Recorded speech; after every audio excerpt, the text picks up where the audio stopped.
Assalamualaikum warahmatullahi wabarakatuh.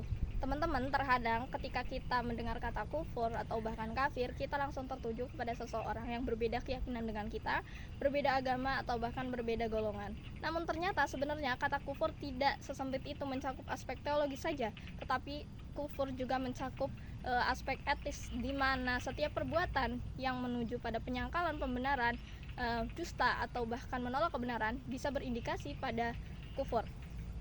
Perkenalkan, saya Fadlah Nabila. Saya merupakan mahasiswi program studi ilmu Al-Quran dan Tafsir. Dalam video ini, saya akan melakukan kajian linguistik terhadap kata kufur. 4 aspek. Yang pertama linguistik, yang kedua konteks historis, yang ketiga pengembangan makna, perubahan makna, yang keempat reinterpretasi kontemporer. Yang pertama, secara bahasa, kata kufur berasal dari akar kata kafaro. Kafaro berarti menutupi atau menyembunyikan. Menurut Ibnu Mazur, secara istilah, kufur mencakup 2 makna. Yang pertama, lawan dari keimanan, berarti mengingkari, mendurhakai, atau membangkang. Pelaku kufur disebut kafir.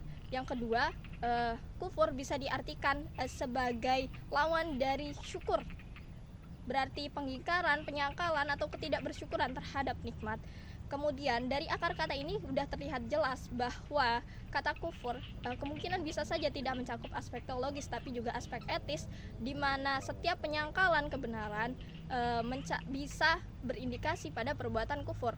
Kemudian dari aspek historisnya, kata kufur bisa kita tinjau dari sebuah ayat, yakni Quran Surat Al-Furqan ayat 4.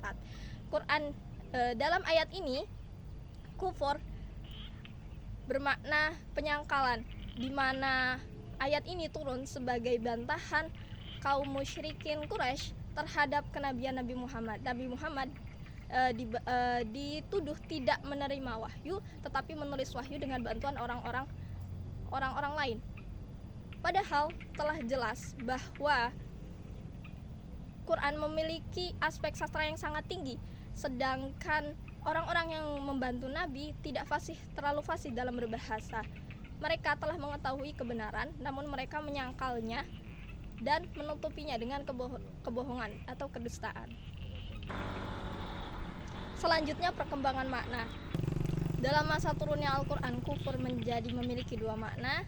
Yang telah saya sebutkan tadi mencakup aspek teologis, di mana kufur bermakna lawan dari keimanan seperti yang tercantum dalam Quran Surat Az-Zumar ayat 32. Kemudian kufur bermakna lawan dari syukur, seperti yang tercantum dalam Quran Surat Ibrahim ayat 7.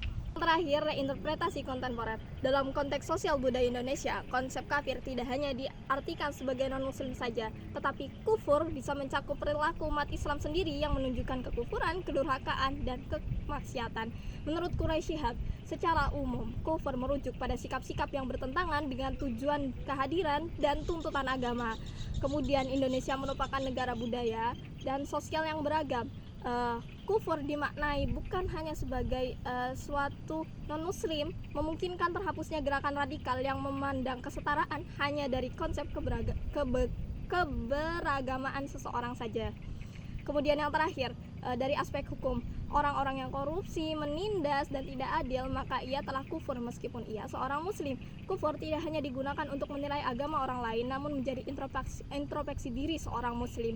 Kesimpulannya, melalui kajian hermeneutik, makna kufur dapat melebur dengan konteks masa kini, di mana kufur bukan hanya suatu penolakan teologis saja, tetapi kufur juga mencakup aspek etis, di mana setiap perbuatan kedurhakaan dan kemaksiatan bisa merujuk pada perbuatan kufur itu sendiri.